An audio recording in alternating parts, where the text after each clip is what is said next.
सिंध तरक्की पसंद पार्टी पारां हैदराबाद हटड़ी बाईपास ते टियों यौमे मादरे वतन जलसो मुनक़िद कयो वियो। जलसे में सिंध यूनाइटेड पार्टी जे अॻवान सैयद जलाल महमूद शाह, खैबर पख्तूनख्वा जे कॉमपर्स अॻवान उस्मान काकड़, बलूचिस्तान जे कॉमपर्स अॻवान डॉक्टर हाई बलोच समेत मुख़्तलिफ़ कॉमपर्स पार्टियुनि जे अॻवाननि सिंध तरक्की पसंद पार्टी जे कारकुननि सॼी सिंध मां वॾे अंग में शिरकत कई। उन मौक़े ते कॉमपर्स जमायतुनि जे अॻवाननि पाकिस्तान में क़ौमी वहदतुनि ते थींदड़ हमलनि, वसीलनि जी फुरलुट, सामूंडी पटीअ ते कब्ज़े, ज़मीन ते वालार ऐं धारियुनि जी आबादकारी करण वारनि साज़िशुनि जी सख़्त लफ़्ज़नि में मुज़म्मत कंदे चयो त पाकिस्तान में वफ़ाक़ जे नाले में वफ़ाक़ियत जो ख़ात्मो आंदो वियो आहे। हिन फेडरेशन में पंजाब, बालादस्त, सिंधी, पश्तून, बलोच ऐं सराइकी मज़लूम आहिनि। क़ौमी बुनियादनि ते हिकु जमहूरी पसंद वफ़ाक़ हुजणु घुरिजे। क़ौमूं मुल्क जे समूरनि पॉलिसियुनि में बराबर जो शरीक हुजणु घुरिजनि। फ़ौज ऐं वफ़ाक़ी ब्यूरोक्रेसी में क़ौमुनि जो हिसो हुजणु घुरिजे। जलसे आम खे ख़िताब कंदे सिंध तरक्की पसंद पार्टी जे चेयरमैन डॉक्टर कादर मक्सी चयो त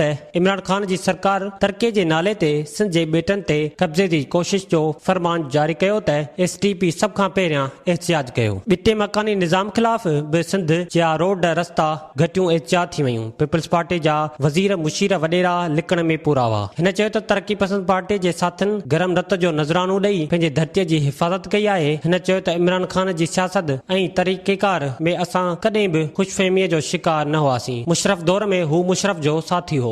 पंहिंजी जदोजहद जो सियासी सफ़र मुख़्तलिफ़ मरहलनि मां गुज़रंदो ऐं ख़ासि कम सरअंजाम ॾींदे अॻिते वधी रहियो आहे।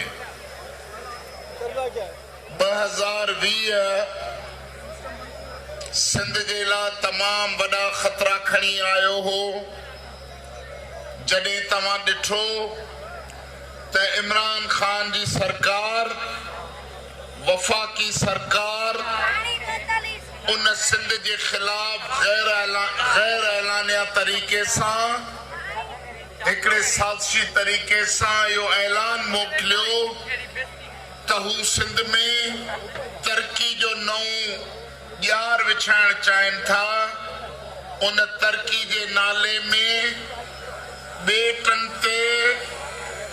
ॿेटनि जी तरक़ी जे नाले में ॿेटनि ते कब्ज़ो करे ऐं सिंधी माण्हुनि जो हज़ारे सालनि खां जेको मादरे वतन सिंध आहे उन सिंध खे सिंध खां कटे डायरेक्ट वफ़ाक़ जे कब्ज़े में ॾियण जी जेका कोशिश कई वई ऐं उन कोशिश जे उन खां पोइ उन डेवलपमेंट जे नाले में सिंध में हिकिड़ी तमामु वॾी आबादी काइम करे सिंधियुनि खे अक़लियत में तब्दील करण जी जेका साज़िश जो आगाज़ थियो हो, ऐलान थियो हो, तव्हांखे ख़बर आहे त इन साज़िश जे ख़िलाफ़ पहिरियों आवाज़ जेको थियो उहो तरक्की पसंद पार्टी जे कारकुननि, मुजाहिद, जोधनि, साथियुनि जे तरफ़ां थियो। विज़िट कयो अवामी आवाज़ मीडिया ग्रुप जी वेबसाइट awamiawaz.pk।